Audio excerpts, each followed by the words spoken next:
Hi friends, இன்றைக்கி நம்ம கிச்சனில் சிம்பிளான டேஸ்டியான லஞ்ச் காம்போ ரெசிபி தான் பார்க்க போகிறோம்.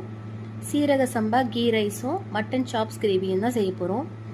ஃபர்ஸ்ட் மட்டன் சாப்ஸ் கிரேவி செய்கிறதுக்கு 3/4 கிலோ அளவுக்கு சாப்ஸ் எலும்போட மட்டன் எடுத்திருக்கேன். அதில் 2 வெங்காயம் ரஃபாக கட் பண்ணி சேர்த்துக்கலாம்.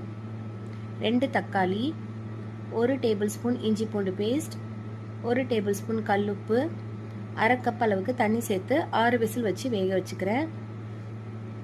மட்டன் நல்லா சாஃப்டாக வெந்துருச்சு. இப்போ கிரேவி செய்கிறதுக்கு கடாயில் 1/2 கப் அளவுக்கு கடலெண்ணெய் சேர்த்துருக்கேன். பாதி வெங்காயத்தை ஸ்லைஸ் பண்ணி சேர்த்துக்கலாம். வெங்காயம் நல்ல கோல்டன் கலர் வந்ததுக்கப்புறம் 1 டேபிள் ஸ்பூன் கறி மசாலா பவுடர், 1/2 டீஸ்பூன் மஞ்சள் தூள், 1 teaspoon garam masala, 1/2 tablespoon jeera powder, 2 tablespoon chilli powder, இதெல்லாத்தையும் சேர்த்து நல்லா மிக்ஸ் பண்ணிவிட்டு வெந்த மட்டன் பீசஸை சேர்த்து வதக்கிக்கலாம்.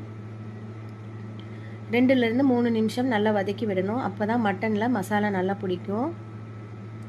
இப்போ மட்டன் நல்லா ஃப்ரை ஆகி எண்ணெயெல்லாம் பிரிஞ்சு வந்துருச்சு. இந்த ஸ்டேஜில் மட்டன் வேக வச்சா தண்ணி சேர்த்துக்கலாம். 5 மினிட்ஸ் சிம்லேயே வச்சா நல்லா எண்ணெய் பிரிஞ்சு கிரேவி ரெடியாகி வந்துடும். ஆஃப் பண்ணிக்கலாம். இந்த கிரேவிக்கு முந்திரி தேங்காய் எதுவும் தேவையில்லை, இதுவே நல்லாயிருக்கும். இப்போ கீ ரைஸ் செய்கிறதுக்கு ஃபஸ்ட்டு வெங்காயம் ஃப்ரை பண்ணி எடுத்துக்கலாம். கடாயில் ஆயில் சூடாக இருக்குது.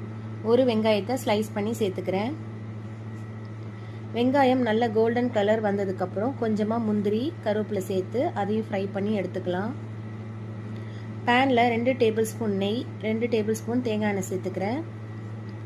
சூடானதுக்கப்புறம் 2 ஏலக்காய், 2 கிராம்பு, 1 இன்ச் பட்டை, சின்ன பிரியாணி இலை இதெல்லாத்தையும் சேர்த்துட்டு 1 வெங்காயத்தை கட் பண்ணி சேர்த்துக்கலாம். எண்ணெய் கம்மியாக இருக்கறனால 1 டேபிள் ஸ்பூன் நெய் சேர்த்துக்கிறேன். வெங்காயம் லைட்டாக வதங்கி வந்ததுக்கப்புறம் நான் இன்றைக்கி இந்த கப்பில் 3 கப் அளவுக்கு ரைஸ் எடுத்திருக்கேன். அதை ஊற வச்சுட்டு தண்ணியை வடிச்சிட்டு சேர்த்துக்கலாம். நெய்யில் 2 நிமிஷம் ஃப்ரை பண்ணிக்கலாம். 1 கப் ரைஸ்க்கு 1.25 ரேஷியோவில் தண்ணி சூடு பண்ணி சேர்த்துக்கிறேன். 1 டேபிள் ஸ்பூன் குட்டி குட்டியாக கட் பண்ண கேரட்டும் சேர்த்துக்கலாம். 1 டேபிள் ஸ்பூன் கல்லுப்பு இதெல்லாத்தையும் சேர்த்து நல்லா மிக்ஸ் பண்ணிவிட்டு கொதி வந்ததுக்கப்புறம் 10 மினிட்ஸ் சிம்மில் 10 மினிட்ஸ் தம்மில் வச்சா சூப்பரான சீரக சம்பா கீ ரைஸ் ரெடி ஆயிரும். சூடாக இருக்கையில் கொஞ்சம் குழஞ்ச மாதிரி தான் இருக்கும். ஆறுனதுக்கப்புறம் கரெக்டாக வந்துடும்.